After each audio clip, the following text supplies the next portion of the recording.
All right, everybody. So everyone has that one film that they know Jim Carrey from, and mine is The Mask. Came out in 1994, PG-13. It's an hour and 41 minutes. Now, obviously, the whole premise of this film is The Mask. Now, the cast is a little extensive, with it actually being Cameron Diaz's first film ever, which I was very surprised about. So, let's dive into the cast. So we have Jim Carrey, who plays Stanley Ipkiss, aka The Mask. We have Peter Riegert, who plays Lieutenant Mitch Calloway, which you might know Peter from Animal House.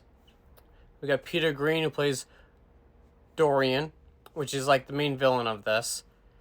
And so then we got Amy Yazbek, who plays Peggy Brandt, who is like kind of the damsel in distress, but at the same time, she's a pain in the ass.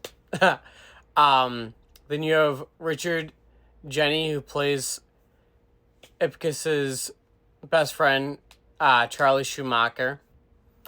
And like I said, we have Cameron Diaz in her first film, and she plays Tina Carlisle. So the whole film starts off with kind of a little, not even really a backstory, but it kind of shows us how the mask ends up getting into Edge City. And this is, the film kind of gives more of a vibe like Gotham City in a way. But, so, we get smashed right into the, I guess you can say, into the action. Yeah. And, we instantly see Stanley and his buddy Charlie, and Stanley's trying to be the nice guy like he always is.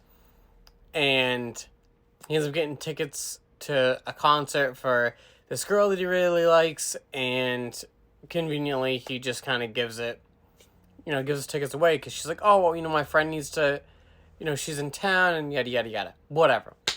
So then Tina Carlisle comes in, and she's a complete smoke show. So his best friend Charlie's like, well, I got the game. I can, I can work the moves with her. Well, she wants nothing to do with Charlie, and she goes straight to Stanley. And Jim Carrey does his little witty ways like he does with all of his characters. And you can tell he's nervous. You can tell that, he doesn't know, how to feel. He knows that she's out of his league, and he doesn't know, the right approach, I guess you can say.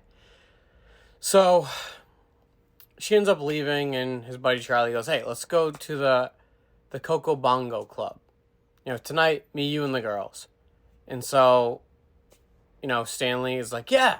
So he goes to try and get his car, and he's getting ripped off. Because Stanley's a nice guy. And he ends up taking the loaner of a car, and it's a complete shitbox. Well, we don't realize that until after he gets refused to be allowed in the club that actually Tina Carlisle is performing in.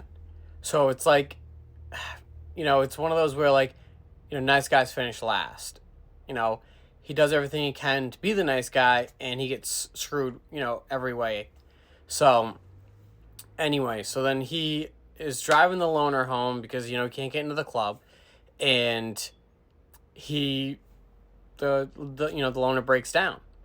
And so he's sitting on the bridge, and he thinks someone's drowning in the ocean. Well, ocean, lake, whatever you want to say. And so he runs in to save him, and all that he finds is the mask. Now, the cops bring him in, drop him off at his apartment, yada, yada, yada. And everything, he walks into his apartment building, and his manager is a complete bitch. Everything's going against Stanley, and he's just trying to live his life. Well, he ends up getting into his apartment, and something gives him the feeling to try on the mask.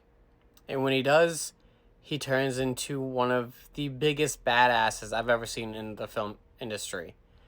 This film was done perfectly because, we find out later on that, like, this mask was made by Loki, the god of mischief.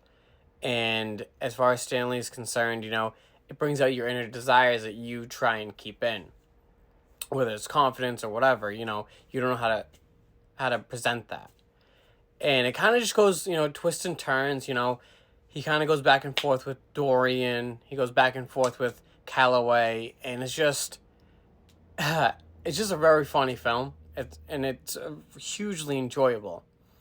IMDb gave it a 7.0 out of 10, which I agree 110%. I'm very surprised that that's what they gave it, because there are some things about this film you may not like, but there's nothing about this film that I don't like.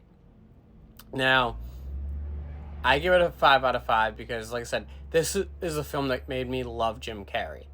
And I know a lot of people out there, you know, there is that one film that Jim Carrey just makes you love. And this is how it is for me.